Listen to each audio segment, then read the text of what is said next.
Hello students, welcome back to our channel general studies with Anup K Verma. हम लोग जो है उत्तराखंड पीसीएस का 2016 का क्वेश्चन पेपर सॉल्व कर रहे हैं, जिसके अंदर हमने अभी तक दो पार्ट्स को कवर कर लिया है। और ये हमारा उत्तराखंड पीएससी का जो 2016 का एग्ज़ाम हुआ था उसका क्वेश्चन पेपर नंबर 1 हम सॉल्व कर रहे हैं, जिसमें हम 100 क्वेश्चंस कर चुके हैं। बाकी रेस्ट ऑफ द 50 क्वेश्चंस इस पर्टिकुलर लेक्चर में कवर अप कर लेंगे।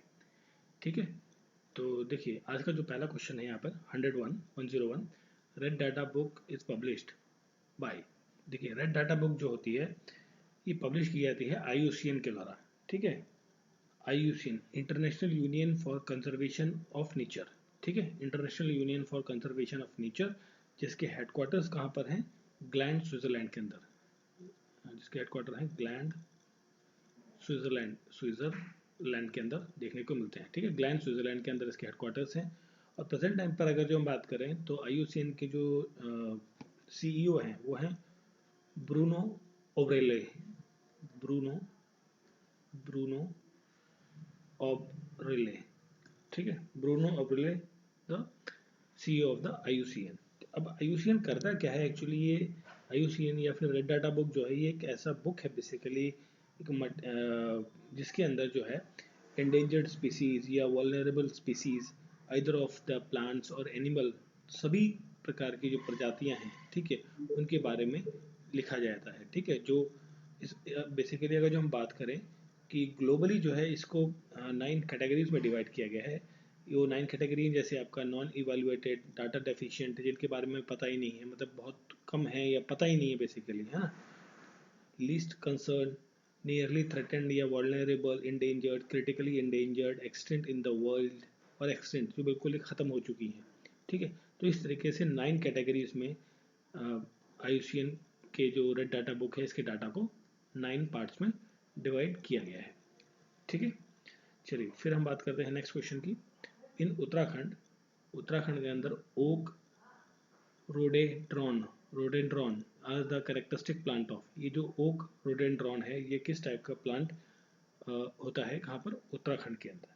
ठीक है, अब ये होता है बेसिकली टेम्परेट फॉरेस्ट टाइप के, जो टेम्परेट फॉरेस्ट हैं इस टाइप का ये प्लांट है ओक का, कहाँ पर? उत्तराखंड के अंदर। ठीक, अब देखिए इस टाइप के जो फॉरेस्ट होते हैं बेसिकली, अगर जो हम बात करें फॉरेस्ट इन उत्तराखंड के अंदर जो फॉरेस्ट है वो 4 टाइप के देखने को मिलते हैं। एक होते हैं alpine meadow in extreme north, जो एक्सट्रीम नॉर्थ का पार्ट है उत्तराखंड के अंदर, उसके अंदर अल्पाइन पेड़ आपको अल्पाइन टाइप के फॉरेस्ट आपको देखने को मिलते हैं। उसके बाद जो ग्रेट हिमालयन वाला एरिया है, ठीक है, ग्रेट हिमालयन इन उत्तराखंड, ठीक, उस एरिया में टेम्परेट फॉरेस्ट आपको देखने को मिलते हैं, जिसके अंदर ये ओक रोडेंड्रॉन टाइप का जो कैरेक्टरिस्टिक है प्लांट का वो आपको देखने को मिलता है। फिर हम बात करें थर्ड की, तो ट्रॉपिकल डेसिडियस फॉरेस्ट आपको देखने को मिलते हैं। कौन से? ट्रॉपिकल डेसिडियस फॉरेस्ट आपको देखने को मिलते हैं लेसर हिमालय, जो लोअर हिमालय का पार्ट है वहाँ पर। और फिर लास्ट में जो थॉर्न फॉरेस्ट है, थॉर्न फॉरेस्ट, ठीक है, ये शिवालिक रेंज और तराई वाला जो इलाका है उत्तराखंड के नीचे बिल्कुल एंड वाला पार्ट, वहाँ पर देखने को मिलता है। तो इसकी 4 टाइप के जो फॉरेस्ट एरियाज हैं ये आपकी उत्तराखंड में मिलते हैं। ठीक है, फिर हम बात करें अगर जो नेक्स्ट क्वेश्चन की, the maintenance of genetic diversity national park. जो नेशनल पार्क है उनके अंदर जेनेटिक डाइवर्सिटी को मेंटेन करने के लिए वो किस तरीके से किया जाता है, बेसिकली ये पूछा गया है इसमें। तो वो किया जाता है इन सीटू कंजर्वेशन के तरह, इन सीटू कंजर्वेशन। ठीक है, अब देखिए यहाँ पर दो चीज़ें आती हैं, एक इन सीटू है और यहाँ पर लिखा हुआ एक्स सीटू। तो क्वेश्चन का करेक्ट आंसर तो इन सीटू। इन सीटू क्या होता है कि वो इन्वायरमेंट या वो सराउंडिंग्स, जो इकोसिस्टम बेसिकली, जिसके अंदर आप स्पीसीज या डाइवर्सिटीज़ को प्रोटेक्ट करते हैं नेचुरली, जो उसका नेचुरल हैबिटेट है वहाँ पर। ठीक है, नेचुरल हैबिटेट और इकोसिस्टम के अंदर मेंटेन किया जाती है recovery of the vulnerable population of the species. पूरी स्पीसीज की पॉपुलेशन को मेंटेन किया जाता है, रिकवर किया जाता है, उनको बढ़ाया जाता है। ये बेसिकली नेचुरल एनवायरनमेंट के बारे में बात करता है। इन सीटू मतलब नेचुरल या नेचुरल हैबिटेट है जो, ठीक है। और एक्स सीटू क्या होता है? ये आपका एक्सटर्नल हैबिटेट, आप आर्टिफिशियली एक हैबिटेट बनाते हैं उस पर्टिकुलर स्पीसीज के लिए। जैसे आपका जू है, फॉर एग्जांपल जू क्या है? एक आर्टिफिशियल एक्स सीटू हैबिटेट है। एक्स सीटू का एक एग्जांपल है जू। इन सीटू आपका नेशनल पार्क्स हो गया, वाइल्ड लाइफ सेंचुरीज हो गया, इस तरीके की जो चीज़ें होती हैं वो आती है आपकी इन सीटू कंजर्वेशन में, और एक्स सीटू में जू वगैरह आते हैं। ठीक है, और यहाँ पर देखिए एक वर्ड है जीन पूल। जीन पूल क्या होता है, ये होता है इसके अंदर जो है कई सारी जो टोटल जेनेटिक डाइवर्सिटीज देखने को मिलती हैं पूरी पॉपुलेशन की जो स्पीसीज है उसकी। ठीक है, मतलब बहुत देखिए कोई स्पीसीज है उसके अंदर कितनी वैरायटी ऑफ स्पीसीज एनिमल्स की कोई कितनी स्पीसीज आपको देखने को मिल सकती है। जैसे फिशेस हैं, फिश जो है वो बहुत सारी स्पीसीज है, बहुत सारी टाइप की आपको देखने को मिलती है, बट क्या है वो जीन बेसिकली क्या है, फिश है, बट उनकी वेराइटीज़ जो है वो बहुत सारी देखने को मिलती है। ठीक है, वो कहलाता है आपका जीन पूल। चलिए फिर हम आगे बात करते हैं। The first national park in India, पहला नेशनल पार्क जो है इंडिया के अंदर वो कौन सा था, वो है आपका जिसको दर्जा मिला नेशनल पार्क का, वो है आपका जिम कॉर्बेट नेशनल पार्क। ठीक है, और इससे पहले जिम कॉर्बेट नेशनल पार्क जो है ये आपका नैनीताल डिस्ट्रिक्ट में मोस्टली पड़ता है। ठीक है, और ये उससे पहले ये आपका और ये इंडिया का मतलब एक इसके अंदर जो है Corbett tiger reserve, Jim Corbett national park के अंदर कॉर्बेट टाइगर रिजर्व जो है वो एक बहुत बड़ा पार्ट है इसके अंदर सम्मिलित है। ठीक है, और इसको एक्चुअली जिम कॉर्बेट तो बाद में रखा गया इसका नाम, इससे पहले इसका नाम था हेली नेशनल पार्क। क्या नाम था, हेली, हेली नेशनल पार्क। ठीक है, और इसकी जो हेली नेशनल पार्क जो बना ये इसको दर्जा दिया गया तो ये था 1936 का टाइम, 1936। और प्रोजेक्ट टाइगर जो है वो पहली बार लॉन्च हुआ था, जो प्रोजेक्ट टाइगर की हम बात कर रहे हैं वो लॉन्च हुआ यहीं पर 1973 के अंदर। ठीक है,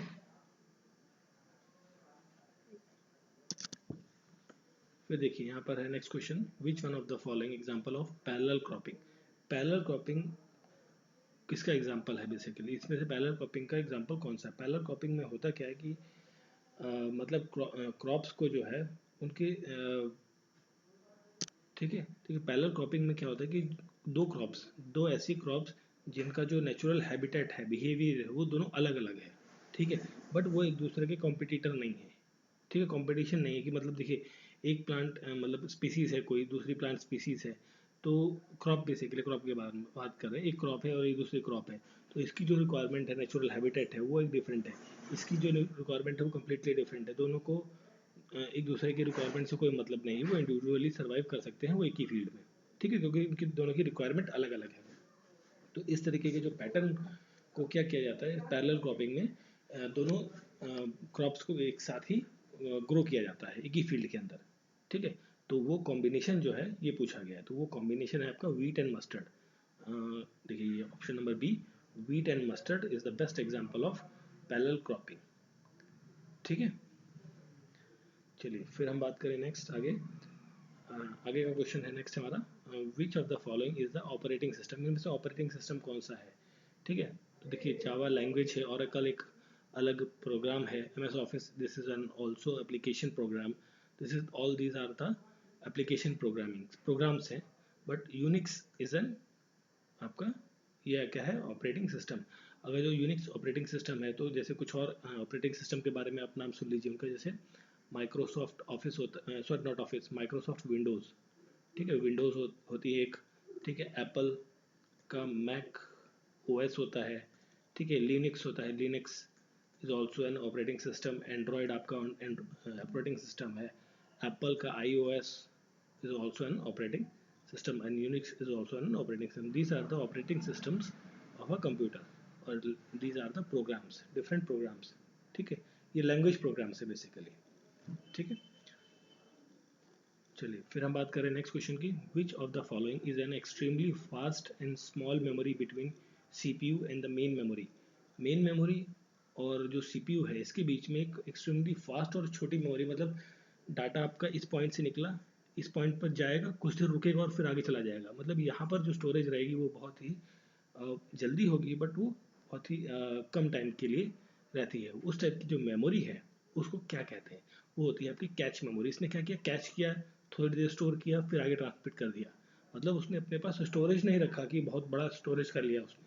ठीक है, तो उस तरीके की जो मेमोरी होती है ये कहलाती है कैच मेमोरी। और इसके अंदर जो आपका CPU है और मेन मेमोरी, इसके बीच में जैसे आपका रैम होता है, रैम बेसिकली क्या है, एक स्टोरेज है, एक टेम्परेरी स्टोरेज है, कुछ देर के लिए स्टोर करता है इंफॉर्मेशन को, डाटा को, उसके बाद फिर वो आगे ट्रांसमिट कर देता है।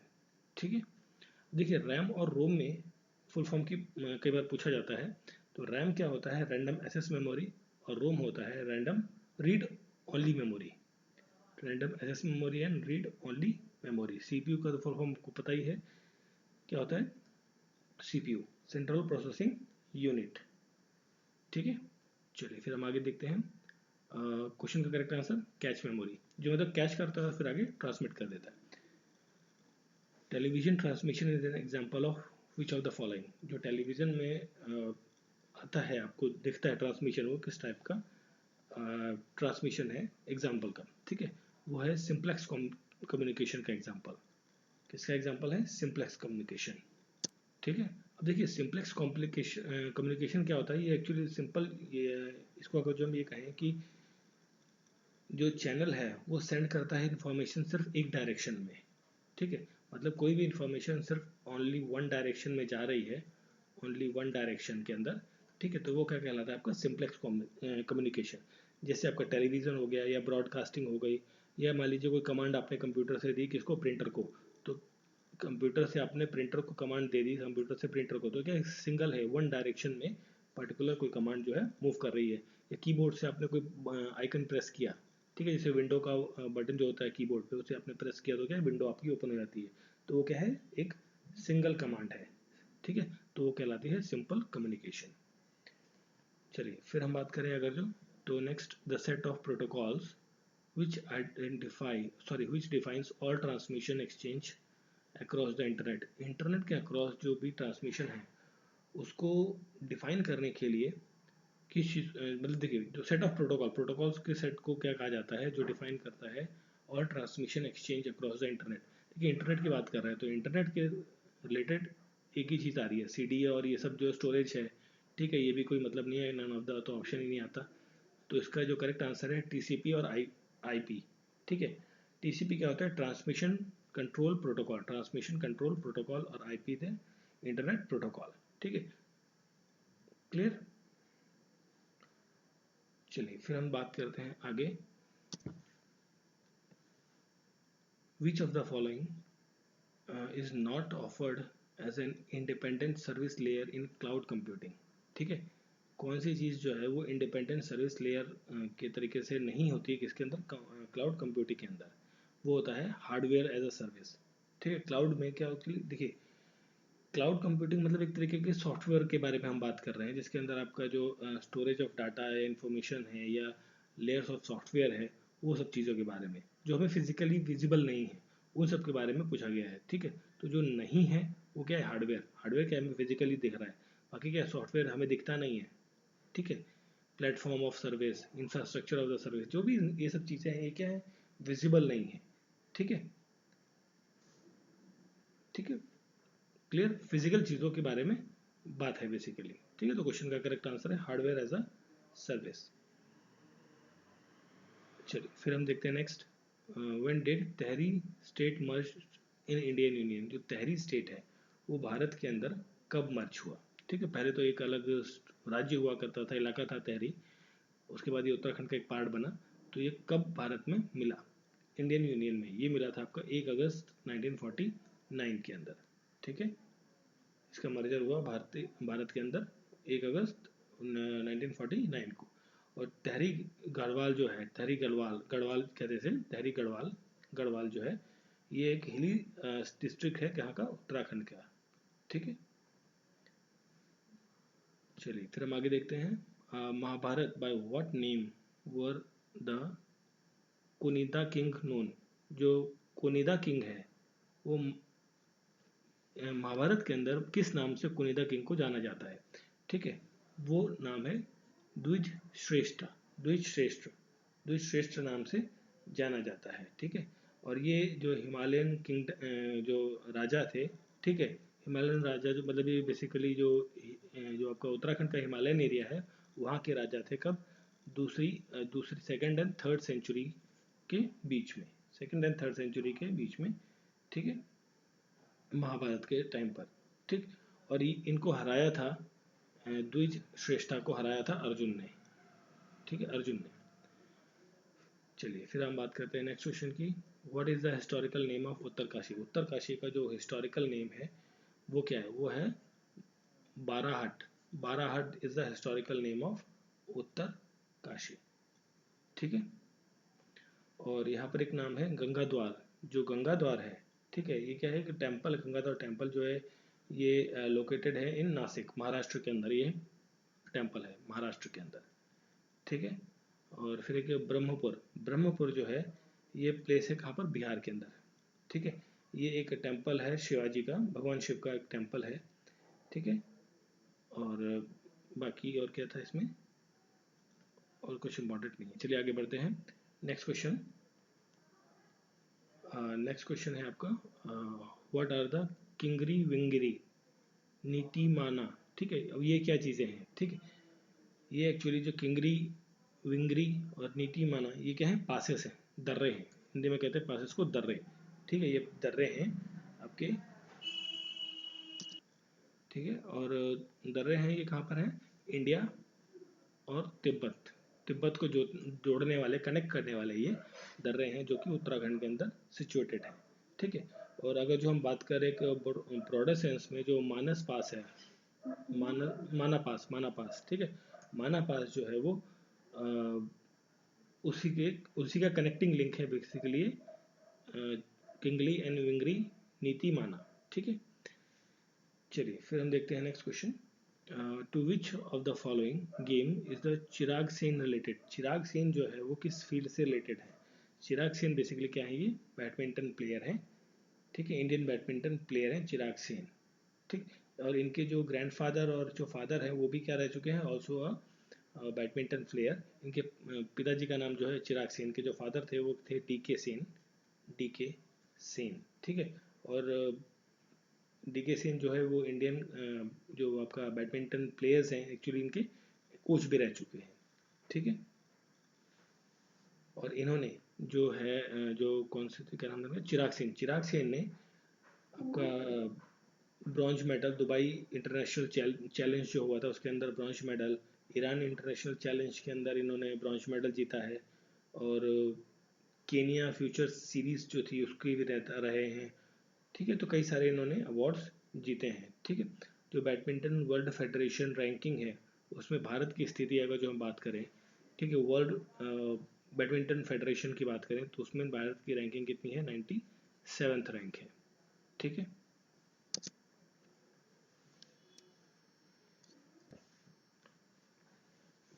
फिर देखिए नेक्स्ट क्वेश्चन है, where is Munna fair held? जो ये मुन्ना फेयर है, ये कहाँ पर देखने को मिलता है? ये होता है आपका पिलापच्चू, जौनसर और रवाई में। ठीक है। और ये सारे कहाँ पर इलाके हैं? ये आपके सारे इलाके जो हैं उत्तराखंड के अंदर हैं। और यहाँ पर ये हर साल एक फेस्टिवल बनाया जाता है, मोना फेयर, इन सभी जगहों पे। ठीक है। तो ये इंपॉर्टेंट क्वेश्चन है उत्तराखंड के पॉइंट ऑफ व्यू से। ठीक। चलिए फिर हम आगे देखते हैं। Who had founded the Tehri राज्य प्रजामंडल? तो तेहरी राज्य प्रजामंडल है, इसकी फाउंडेशन रखी थी श्रीदेव सुमन ने। श्रीदेव सुमन ने। ठीक है। और ये रखी कब थी इन्होंने? देहरादून के अंदर इसकी स्थापना की गई थी। देहरादून के अंदर, देहरादून जो कि कैपिटल है कहाँ की? उत्तराखंड की। और ये 1939 के अंदर इसकी जो है फाउंडेशन रखी गई। फिर बात करते हैं next question. In which state of India is the neutrino observatory? Neutrino observatory जो है वो स्थापित की गई देश के किस राज्य में? तो ये स्थापित की गई थी तमिलनाडु के अंदर। ठीक है। तमिलनाडु। और न्यूट्रिनो ऑब्जर्वेटरी को शॉर्ट में कहते हैं INO। ठीक है। INA नहीं, INO, इंडियन न्यूट्रिनो ऑब्जर्वेटरी। ठीक है। तमिलनाडु के तेहनी डिस्ट्रिक्ट में, तेहनी डिस्ट्रिक्ट के अंदर ये और जो यहाँ पर अगर जो बात करें तो जो हिल्स है जहाँ पर एग्जैक्टली इस्टेब्लिश्ड है ये, तो हिल का नाम है बोडी वेस्ट हिल। बोडी वेस्ट हिल्स में। ठीक है। जहाँ पर मोर देन 50 साइंटिस्ट जो हैं और 15 इंस्टीट्यूट्स यूनिवर्सिटीज़ जो है वो इस पर काम करती हैं, रिसर्च करती हैं। ठीक है। और ये आता है अंडर द डिपार्टमेंट ऑफ, ये जो ऑब्जर्वेटरी है ये फाउंड की गई थी डिपार्टमेंट ऑफ एटॉमिक एनर्जी के द्वारा और department of science and technology के द्वारा। इन दोनों ने जॉइंट वेंचर मिलके ये न्यूट्रिनो ऑब्जर्वेटरी बनाई है। ठीक है, फिर हम बात करें नेक्स्ट क्वेश्चन की, in which event Deepa Malik won the silver medal in the Rio Para Olympics. Rio Para Olympics में जो है सिल्वर मेडल जीता दीपा मलिक ने। ठीक है, वो कौन सा फील्ड है बेसिकली, ये स्पोर्ट्स के बारे में पूछा जा रहा है। ये है शॉर्ट पुट। ठीक है, शॉर्ट पुट जो एक बड़ा सा हैवी गोला सा होता है उसको फेंका जाता है, तो ये वो वाला गेम है जिसके अंदर इन्होंने क्रिएट करी है एक हिस्ट्री, जिसमें इन्होंने रियो पैरा ओलंपिक में सिल्वर मेडल जीता है। ठीक है, और इन्होंने ये फेंका था एक्चुअली, फेंका तो ये जो गोला फेंका गया शॉर्टपुट, कितनी दूर तक फेंका गया वो भी एक इम्पॉर्टेंट टास्क है। तो ये था 4.61 मीटर तक। ठीक है, और इन्होंने सिल्वर मेडल इसमें जीता वुमेन्स कैटेगरी के अंदर। और ये जो, ठीक है, चलिए फिर हम बात करें नेक्स्ट आगे। नासा कसीनी स्पेसक्राफ्ट, जो एक कसीनी स्पेसक्राफ्ट है, ये मिशन किस प्लैनेट के लिए लॉन्च किया गया है। बेसिकली ये लॉन्च किया गया है सैटर्न के लिए, जो सैटर्न प्लैनेट है उसके लिए। अब देखिए, कसीनी इज अ जॉइंट वेंचर है, किसका जॉइंट इवेंट है, नासा प्लस जो ईएसए है। ईएसए क्या होता है, यूरोपियन स्पेस एजेंसी जो है, इन दोनों का मिलकर एक जॉइंट ऑपरेशन है, प्लस इसके साथ में एक दो और एजेंसीज हैं। बेसिकली ये जो आपका कैसीनी है, इसके अंदर देखिए, एक तो नासा हो गई आपकी, और ESA European space agency, plus साथ में इसके अंदर है इटालियन स्पेस एजेंसी, इटली की जो स्पेस एजेंसी है, और साथ ही अल्जीरिया की जो स्पेस एजेंसी है। तो ये इन चारों का जो है ज्वाइंट वेंचर है, जो कहा जाएगा रोबोट्स को भेजा जाएगा सैटर्न पर। ठीक है, तो ये उसके लिए एक प्रोग्राम है, बेसिकली स्पेस प्रोग्राम है कसीनी। चलिए फिर हम बात करते हैं नेक्स्ट क्वेश्चन की, in which year the collegium system for the appointment of जजेस adopted by the Supreme Court of India. देखिए, कॉलेजियम सिस्टम क्या होता है कि जो सुप्रीम कोर्ट के जजेस हैं वही लोग जो है एक रिकमेंडेशन देते हैं कि फलाना व्यक्ति को हम इसमें अपॉइंट करना चाहते हैं, तो उसके लिए प्रेसिडेंट जो है फिर वो रिकमेंडेशन को अपना मानते हैं या राय देते हैं, वो अदर प्रोसेस हैं। ठीक है, मतलब वो खुद ही अपने लोगों को खुद ही चुनते हैं, उनका इलेक्शन अपना सेपरेट रहता है, इंडिविजुअल रहता है जजेस को अपॉइंट करने के लिए। अब ये बात हो रही है, हम ऐसा नहीं कि जो लोअर जजेस होते हैं, मतलब लोअर इन द सेंस की जो आपके सेशन कोर्ट के जजेस होते हैं उनके लिए ये बात करते हैं हम सुप्रीम कोर्ट के जजेस के बारे में। सुप्रीम कोर्ट या हाई कोर्ट के जजेस हैं, उनको अपॉइंट करने के केस में। ठीक है, और ये जो कॉलेजियम सिस्टम है ये शुरू किया गया था 1993 में। ठीक है, 1993 में। और करंट टाइम पे अगर जो हम सुप्रीम कोर्ट की बात कर रहे हैं, तो इस टाइम पर जो current chief justice of India है सीजेआई, वो कौन है, एनवी रमन्ना। ठीक है, एनवी रमन्ना जो है 48 नंबर के जो है चीफ जस्टिस हैं भारत के। और कॉन्स्टिट्यूशन के अंदर एक आर्टिकल जो 124 है, ये बात करता है आपके सुप्रीम कोर्ट के बारे में, जजेस के बारे में, जजेस अपॉइंटमेंट ऑफ जजेस इन द सुप्रीम कोर्ट के बारे में एंड द हाई कोर्ट के बारे में, इन सभी चीज़ों के बारे में आर्टिकल नंबर 124 बात करता है।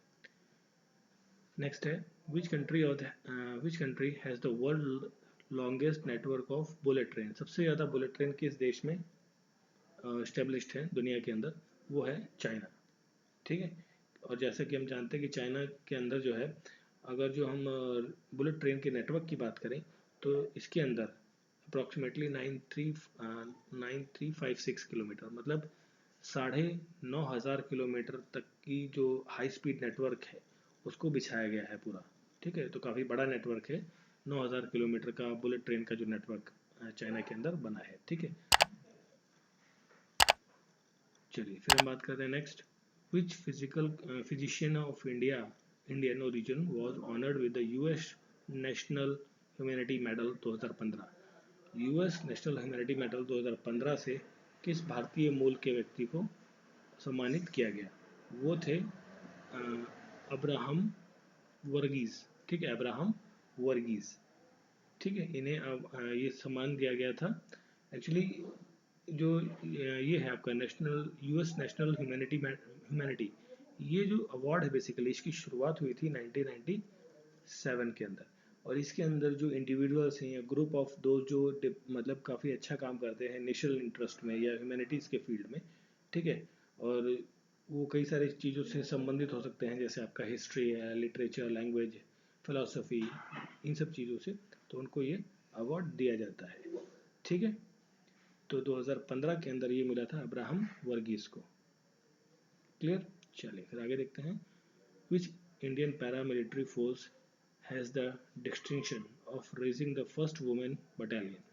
कौन सी पैरामिलिट्री फोर्स है जिसके अंदर पहली बार वुमेन बटालियन बनाई गई है? ठीक है, तो वो है आपकी CRPF, central reserve police force. ठीक है, जिसके अंदर पहली जो है paramilitary force in the country बनी है, जिसके अंदर 6 महिला लेडी, मतलब 6 फीमेल लेडीज बटालियन बनाई गई है। ठीक है, कितनी बनाई गई? 6। ठीक है, और एट प्रेजेंट जो पर्सनल डिप्लॉयमेंट है ऑन द एक्टिव ड्यूटी, वो जम्मू कश्मीर, अयोध्या, मणिपुर, असम और other parts of the country में इनकी डिप्लॉयमेंट की गई है। ठीक है, CRPF, central reserve police force. और सेंट्रल रिजर्व पुलिस फोर्स की बात करें तो ये एक्चुअली एग्जिस्ट, मतलब इसका जो अस्तित्व आया, बनी है, बेसिकली फाउंडेशन हुई थी 1939 के अंदर। ठीक है, और प्रेजेंट टाइम पर जो इसके डीजी हैं, डायरेक्टर जनरल, वो कौन है? कुलदीप सिंह, कुलदीप सिंह। ठीक है, चलिए फिर हम देखते हैं next question. The Kailash scared landscape convention and development initiative, KSLCDI, is an collaboration among the which 3 countries? किन 3 देशों के बीच में ये कोलैबोरेशन देखने को मिलता है? तो ये मिलता है इंडिया, चाइना और नेपाल के बीच में। ठीक है, देखिए कैलाश है तो मतलब हम माउंट कैलाश के बारे में बात कर रहे हैं यहाँ। तो माउंट कैलाश जो है वो इंडिया, चाइना और नेपाल के बीच में डिस्ट्रीब्यूटेड है, मतलब बटा हुआ है एक तरीके से। ठीक है, तो इन कोलैबोरेशन किसके बीच में? जाहिर सी बात है इन्हीं कंट्रीज़ के बीच में ये कोलैबोरेशन देखने को मिलेगा। ठीक, चलिए फिर देखिए नेक्स्ट क्वेश्चन है। नेक्स्ट क्वेश्चन में पूछा गया कि which private bank, first private sector bank जो है उसने यूज़ किया सॉफ्टवेयर रोबोटिक्स को इंडिया के अंदर? तो वो बैंक था आपका आईसीआई बैंक। ठीक है, आईसीआई बैंक ने पहली बार जो कंट्री के अंदर रोबोटिक सॉफ्टवेयर को यूज़ किया है। ठीक है, और प्रेजेंट टाइम पर आईसीआई बैंक के जो सीईओ हैं, ठीक है, उनका नाम भी काफ़ी इंपॉर्टेंट है, सीईओ, वो है संदीप बख्शी, संदीप बख्शी। ठीक है, और इसका हेडक्वार्टर आईसीआई बैंक का कहाँ पर है? वडोदरा गुजरात के अंदर, वडोदरा गुजरात। और वडोदरा के अंदर एक और बैंक का हेडक्वार्टर है जो है आपकी bank of Baroda, bank of Baroda जो है उसके हेडक्वार्टर भी कहाँ पर है? आपके वडोदरा के अंदर। ठीक है, फिर देखिए नेक्स्ट क्वेश्चन है हमारा। इसमें पूछा गया है कि the financial instrument through which Indian companies can raise money from overseas market in rupees, तो वो होता है आपका मसाला बॉन्ड। तो मसाला बॉन्ड के अंदर क्या होता है कि मनी रेज की जाती है in local currency from the foreign investors. ठीक है, तो आपको नाम ध्यान रखना है, मसाला बॉन्ड। ठीक है, इजीली याद रहेगा क्योंकि मसाला है तो समथिंग बॉन्ड, इस तरीके का। ठीक, चलिए फिर देखिए नेक्स्ट क्वेश्चन है। Who is the world first women to receive the award for exceptional bravery at sea from the International Marine Organization? जो आईएमओ है, इसके द्वारा अवार्ड फॉर एक्सेप्शनल ब्रेवरी का जो अवार्ड है वो कैसे मिला है? वो मिला है राधिका मेनन को, राधिका मेनन। ठीक है, इन्होंने ये अवार्ड जीता है आईएमओ के द्वारा। ठीक है, और राधिका मेनन जो है वो कौन है? ये कैप्टन है। ठीक है, कैप्टन है, मतलब जो नेवी होती है उसके अंदर ये कैप्टन है। ठीक है, from the Andhra Pradesh, from the Andhra Pradesh. ठीक है, एक्चुअली क्या हुआ था, इसमें क्या हुआ था कि जो बोट थी एक आंध्र प्रदेश की, वो ड्रिफ्ट हो गई थी in the bay of Bengal के अंदर because of the mechanical failure. जो mechanical failure in the sense कि जो इंजन फेल हो गया था, बेसिकली उसका लॉस ऑफ इंजन हो गया 2015 के अंदर। तो जो फिशर मैन है, जो मछुआरे हैं, वो क्या हो गए थे? फंस गए थे, तो उनको वहाँ से निकाल के लाने के लिए, ठीक है, इनको ये अवार्ड दिया गया। ठीक है, क्लियर। चलिए फिर हम बात करते हैं नेक्स्ट क्वेश्चन की। तो नेक्स्ट क्वेश्चन है, who will be the chief guest of 2017 Republic Day celebration? 2017 का जो रिपब्लिक डे सेलिब्रेशन है, देखिए ये सारे इंपॉर्टेंट क्वेश्चन हैं, बट कुछ इंपॉर्टेंट है, स्टैटिक वाला हो गया जैसे मसाला बॉन्ड, बाकी क्या है? करंट अफेयर के क्वेश्चन है। तो करंट अफेयर तो उस टाइम की थी, बट ऐसा आपके प्रेजेंट टाइम पर या इन फ्यूचर वाले एग्जाम्स के लिए ज़्यादा इंपॉर्टेंट नहीं है, but still we are doing. चलिए, who is the chief guest of 2017 Republic Day celebration? 2017 के लिए जो चीफ गेस्ट थे वो कौन थे? Crown Prince of Abu Dhabi, जो अबू धाबी के क्राउन प्रिंस थे वो रिपब्लिक डे परेड के 2017 के अंदर चीफ थे, ठीक है। और वो थे कौन, उनका नाम था शेख मोहम्मद बिन जायद अल नहयान, ठीक है। चलिए फिर हम बात करें अगर जो आगे, अभी तो हम बात करें 17 का तो हो गया, फिर 18 में हुआ 2018 के अंदर, 17 के बाद 2018 के अंदर जो है साउथ अफ्रीका के जो प्रेसिडेंट थे वो, नहीं 18 में नहीं, 17 के बाद 19 में आए थे, ठीक है। 19 में आए थे साउथ अफ्रीका के जो प्रेसिडेंट हैं वो, ठीक है। चलिए फिर हम बात करें नेक्स्ट क्वेश्चन की, तो नेक्स्ट क्वेश्चन है भाटू कम्मा। भाटू कम्मा जो एक फेस्टिवल है ये किस स्टेट के अंदर मनाया जाता है, ये मनाया जाता है तेलंगाना के अंदर।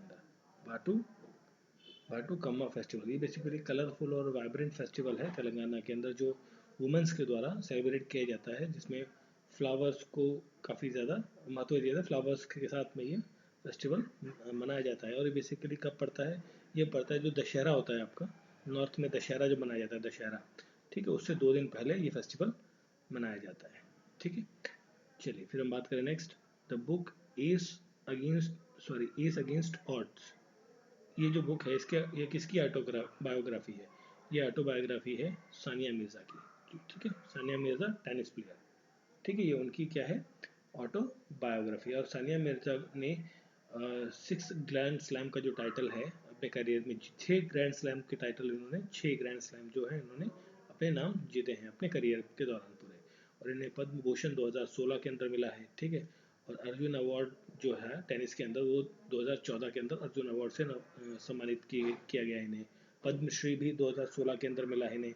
राजीव गांधी खेल रत्न अवार्ड भी इन्हें 2015 के अंदर मिल चुका है। तो कई सारे नेशनल अवार्ड्स भी इन्हें मिले हैं सानिया मिर्जा को। फिर हम बात करें next question, which of the following was given a classical language status in 2014। Classical language का जो स्टेटस है 2014 के अंदर वो किस भाषा को मिला है, वो है आपकी उड़िया लैंग्वेज, ठीक है। उड़िया लैंग्वेज को क्लासिकल लैंग्वेज के रूप में एक्सेप्ट किया गया है 2014 में, ठीक है। और कई सारी और लैंग्वेजेस हैं जिनको एज अ क्लासिकल लैंग्वेज माना गया है। वो लैंग्वेजेस कौन कौन सी हैं उनका बारे में आपको तो पता होना चाहिए। एक तो आपकी उड़िया हो गई, दूसरी है तमिल लैंग्वेज, तेलुगु, ठीक है, संस्कृत और कन्नड़, मलयालम एंड उड़िया, ठीक है। तो ये 6 लैंग्वेजेस हैं, इनको क्लासिकल लैंग्वेज का स्टेटस दिया गया है, ठीक है। पता होना चाहिए आपको, ध्यान रखना है इसको। चलिए फिर देखिए नेक्स्ट क्वेश्चन, द बुक, ये तो हो गया हमारा उड़िया हो गया, हाँ 133। Which year will India chair the prestigious G20 forum. G20 का जो फोरम है बेसिकली वो भारत किस साल, मतलब इनमें से किस साल में चेयर करेगा, मतलब उसकी अध्यक्षता करेगा, वो करेगा 2022 के अंदर, जो आपका करंट ईयर चल रहा है। इस साल में G20 की जो मीटिंग होगी, ठीक है, तो उसके अंदर जो है भारत जो है उसकी वो अध्यक्षता करेगा, ठीक है। G20 देशों की, G20 देशों की बात करें तो G20 देशों के नाम अगर जो आपको पता हो तो काफ़ी अच्छा रहता है, सुन लेते हैं, याद रहेगा तो अच्छा है, अदरवाइज कोई इतना बड़ा इशू नहीं है, कभी पूछा नहीं जाता है सच, बट कभी मे भी अगर जो पूछ लिया जाए तो जैसे अगर जो हम बात करें तो पहले इसके अंदर Australia, Brazil, Canada, China, France, Germany and Germany के बाद फिर आपका जापान, इंडिया, इंडोनेशिया, इटली, ठीक है। इटली, फिर Mexico, Russia, South Africa, Saudi Arabia, South Korea, Turkey, UK, USA, European Union, Spain, ठीक है। ये सब क्या हैं, इसके मेंबर्स हैं G20 ग्रुप के, ठीक है। चलिए फिर हम आगे बात करते हैं, the British scholar Jim O'Neill who coined the BRICS is related to which of the following. किस, देखिए ब्रिक्स जो ब्रिक है बेसिकली, इन्होंने कौन सा वर्ड कॉइन किया था, ब्रिक कॉइन किया था, ब्रिक, ठीक है। बट 2010 में साउथ अफ्रीका ऐड हुआ ब्रिक्स में, तो ऐसा आ गया यहाँ पर, ठीक। बट जो ब्रिक वर्ड है या ब्रिक्स है, दोनों में से किसी की भी बात करें तो जिम ओ नील ने इस वर्ड को कॉइन किया था। वो क्या थे बेसिकली, वो थे एक इकोनॉमिस्ट, ठीक है। ये क्या थे, इकोनॉमिस्ट। और इन्होंने एक अच्छे इकोनॉमिस्ट थे एक्चुअली। देखो कहाँ पर थे एक्चुअली, इकोनॉमिक्स प्रोफेसर थे, इकोनॉमिक्स मतलब कहीं से पढ़ा ही रहे होंगे, ठीक है, टीचर थे बेसिकली। ये कहाँ पर टीचर थे, ये थे आपके, ये जो थे आपके यूके लंदन से थे ये, ठीक है। चलिए फिर हम बात करते हैं next. In which Indian scientist had distinction to receive not only the Nobel Prize but also the Bharat Ratna. वो भारत का कौन सा व्यक्ति इन सभी लोगों में से, साइंटिस्ट में से, जिसको ना कि नोबेल प्राइज मिला, साथ में भारत रत्न भी मिला, वो है डॉक्टर सीवी रमन, ठीक है। इनको नोबेल प्राइज किसके लिए मिला था? फिजिक्स के अंदर मिला था इनको, फिजिक्स के अंदर नोबेल प्राइज मिला था 1930 के अंदर, ठीक है। और जो इन्होंने इन्वेंशन की थी जिसे कहते हैं रमन इफेक्ट, ठीक है, रमन इफेक्ट, उसके लिए इन्हें नोबेल प्राइज मिला था। और इन्हें 1950 नहीं 54 के अंदर 1954 के अंदर भारत रत्न का भी अवार्ड दिया गया है, ठीक है। और विक्रम साराभाई जो है, इनको तो जानते ही हैं, स्पेस रिसर्च सेंटर से रिलेटेड है, स्पेस एजेंसी है, इसरो से संबंधित है, ठीक है। और ये जो जेसी बोस है, जेसी बोस, जगदीश चंद्र बोस, ठीक। और फिर ये होमी जहांगीर भाभा, ठीक है, भाभा एटॉमिक सेंटर, ठीक है, जो आपका Tata institute of fundamental research है, इन्होंने शुरुआत करी थी 1945 के अंदर, ठीक है। जो न्यूक्लियर प्लांट है, मतलब न्यूक्लियर, भारत के अंदर जो न्यूक्लियर एनर्जी के जनक जिन्हें कहा जाता है वो है होमी जहांगीर भाभा।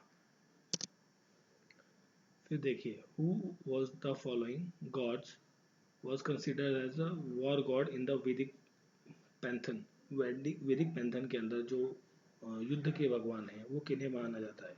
वो है इंद्र भगवान को, इंद्र, गॉड इंद्र को गॉड ऑफ स्टॉर्म और गॉड ऑफ वॉर के रूप में जाना जाता है, ठीक है, God of war and God of storm, ठीक है, स्टॉर्म के रूप में जाना जाता था, ठीक है। Who was the founder of Nand dynasty in Magadh? Magadh के अंदर जो नंद डायनेस्टी है उसको, उसकी स्थापना किसने करी थी? महापद्मानंद ने, ठीक है। तो याद रखना है, महापद्मानंद ने नंद डायनेस्टी की जो है स्थापना करी थी मगध के अंदर, ठीक है। और नंद डायनेस्टी की, और ये जो सन थे बेसिकली एक लो कास्ट वुमन से सन थे, ठीक है, नंद डायनेस्टी। और इसके जो किंग थे बेसिकली, लास्ट नंद किंग, बेसिकली अगर जो कभी पूछा जाता है लास्ट नंद किंग, लास्ट नंद किंग जो थे वो कौन थे? धनानंद। ये वाला जो ऑप्शन, ऑप्शन नंबर बी है, ये क्या थे? लास्ट नंद किंग, नंद डायनेस्टी के लास्ट किंग थे धनानंद, ठीक है। और इनका जो टाइम पीरियड था बेसिकली नंद डायनेस्टी का, ये था 343 से लेके 321 बीसी के आसपास, ठीक है। चलिए फिर हम बात करते हैं next. Who was called Sandrocottus by Justin, a Greek writer. जो ग्रीक राइटर था एक जस्टिन, उसके द्वारा सेंड्रोकॉट किसे कहा जाता था, किसे कहा गया है? ये कहा गया है सेंड्रोकॉट चंद्रगुप्त मौर्य को।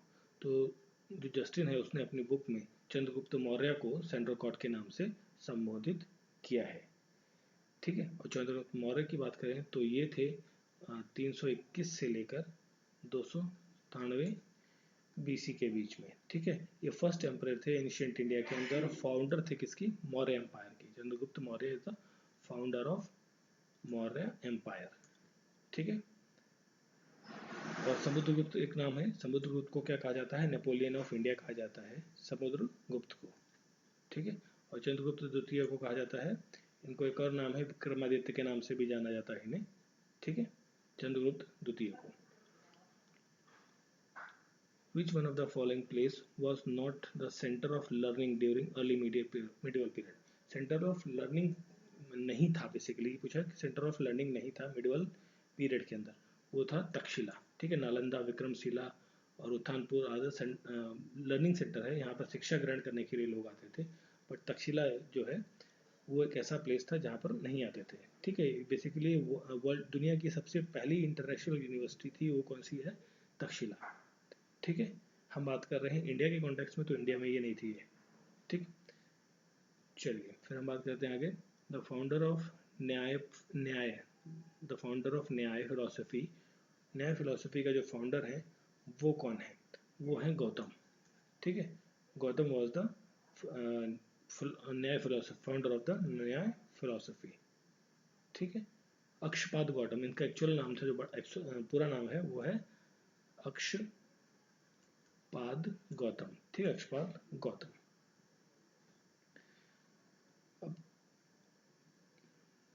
The horse shoe arc was first introduce in the, जो हॉर्स शू आर्क है वो पहली बार कहाँ इंट्रोड्यूस किया गया? ये पहली बार फर्स्ट टाइम इंट्रोड्यूस किया गया था जो अलाई दरवाज़ा है, अलाई दरवाज़ा, ठीक है। और ये कहाँ पर है अलाई दरवाज़ा? ये जो आपका कुतुब मीनार है, कुतुब मीनार, ठीक है, कुतुब मीनार के कॉम्प्लेक्स दिल्ली के अंदर, उसके अंदर जो अलाई दरवाज़ा है उसके अंदर ये आपका हॉर्स शू स्ट्रक्चर आर्किटेक्चर बनाया गया।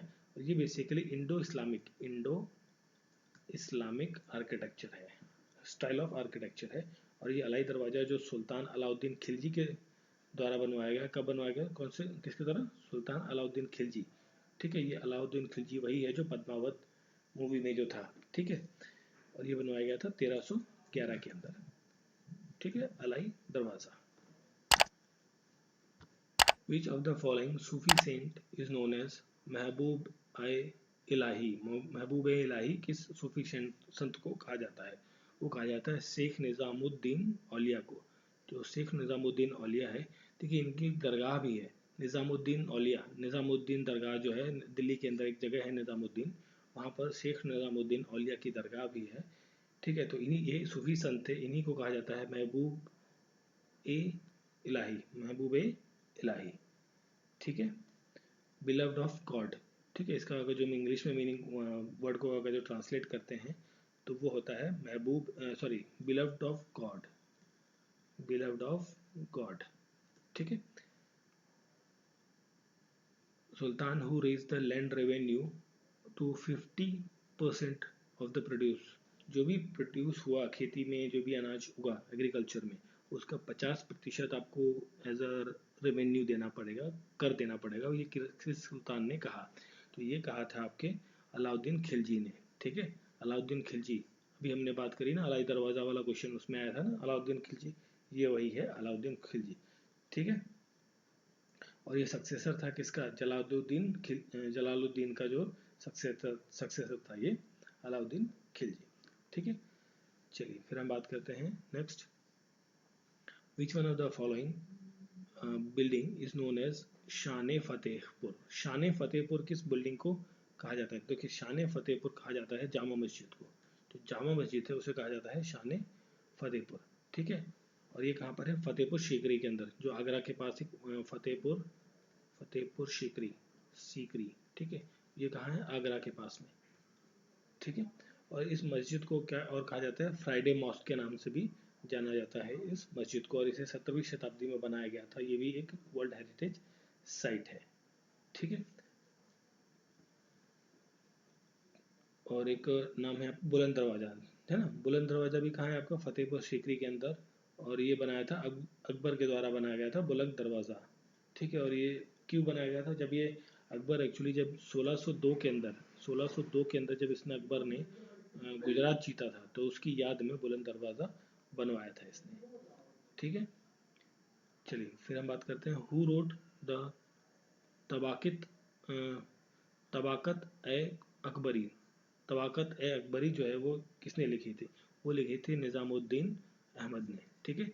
वो आपका अलग था, शेख निज़ामुद्दीन औलिया क्वेश्चन अलग था, यह है निज़ामुद्दीन अहमद, ठीक है। इसने लिखी थी तबाकत ए अकबरी, ठीक है। और ये कब लिखी थी? ये लिखी थी इसने 1593 से लेकर 94 के बीच में, ठीक है, 93-94 के आसपास में, ठीक है।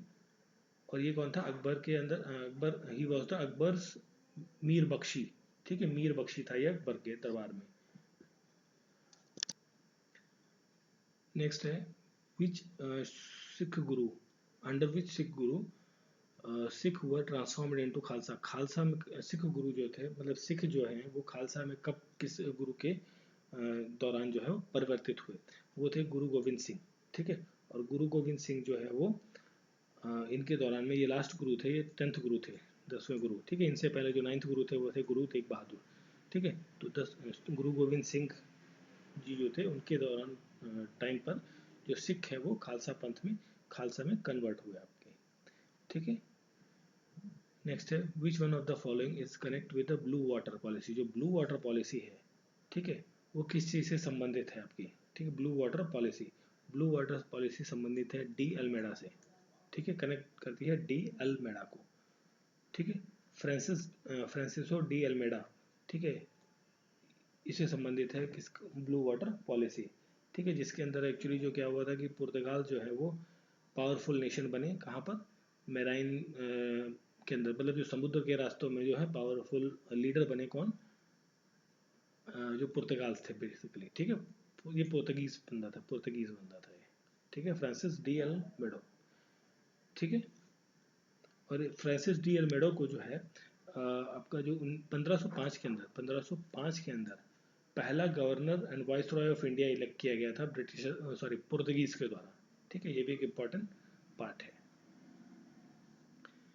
फिर नेक्स्ट है, name the French commander who defeated in the battle of Wandiwash. ठीक है, बैटल ऑफ वांडीवॉश 1760 के अंदर हुई।